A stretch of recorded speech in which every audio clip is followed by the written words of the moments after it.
Moving on, Ben, I wanted to talk to you about this.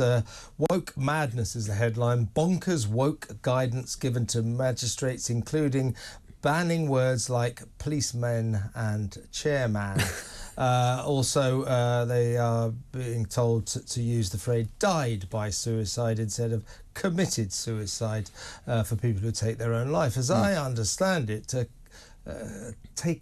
dying by suicide, I must use the right terminology, to kill yourself is still it's a sort of ridiculous offence, but it's still against the law, so you do commit suicide. So these woke terms fly in the face of linguistic accuracy. I suppose if you're successfully prosecuted for committing suicide, it's the only thing for which we still have the death penalty.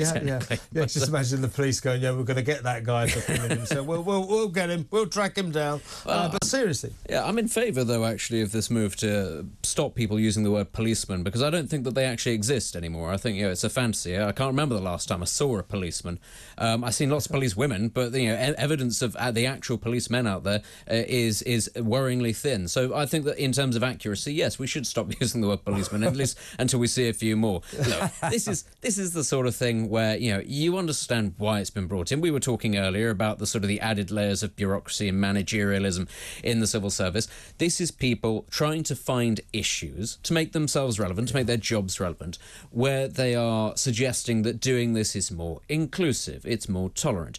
Does it actually help anybody? No. It certainly doesn't help anybody who has actually committed suicide to suggest that, we should rephrase it, because they're not around to really care too much about it. But actually, how many police officers are going to be, man or woman, are going to be desperately unhappy if they're called policeman or policewoman? I would imagine very few, given the nature of that organisation, care too much about the actual labelling of it. I just think all of this sort of are the words you can and cannot say. First of all, you should ignore all of these instructions. This is the Magistrates Association saying this, but it's Orwellian. It's basically this: control the language and you control the people. That's why so many middle-class kind of do-gooders want to control what the rest of us say. They say, you can't say that, it's inappropriate. The big story of today, Lee Anderson saying what everyone, or the vast majority of us in the country are thinking: if these migrants don't like that barge, if they don't want to live on barges, then they can F off back to France. You can't use that language. It's what everyone is thinking. It's what everyone is saying in the pub. Don't listen to this stuff. But also, I think it sort of affects efficiency. It affects the way we can go about our business. So the chief executive of the Magistrates Association, Tom Franklin, said that magistrates must not use umbrella terms like black, Asian or minority ethnic groups, because that can be unintentionally divisive. So what do you say about a crime that is to do with the Asian community or is committed by a black person? I've yet to come across a black person who, when you describe them as black, would respond, but I'm not, I'm a Bantu. It's not actually how it goes, or it's not actually the first thing that comes into people's minds, or only in the cases of people who are permanently offended and outraged and looking for reasons to be. But I think you're right to pick up on the fact that it is control of the language. And I mean, I always go back to the days of yesteryear when certain words that are now considered slurs, and to be fair, were considered slurs then, were used in an offhand way to dismiss things. That, bad ideas, people behaving in a certain way. You can't do that, that's XYZ. I can't say these things now because, of course, you'll be subject to an Ofcom complaint.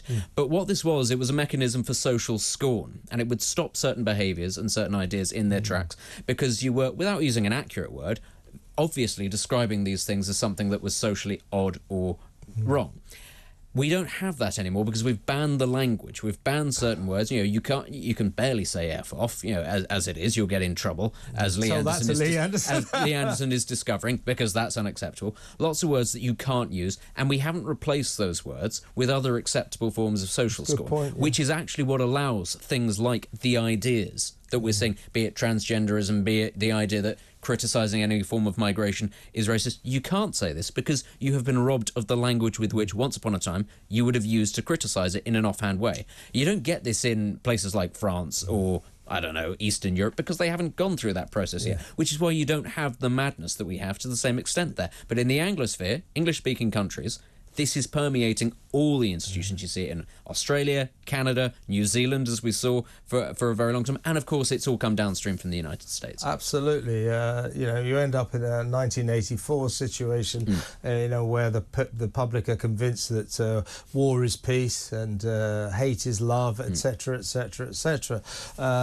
We have to be very careful about these linguistic fascists who are telling us what we can and cannot say. As I say, we have free speech in this country. My sincere advice is you ignore anyone who tells you that's inappropriate, you can't say that, because you can. Okay?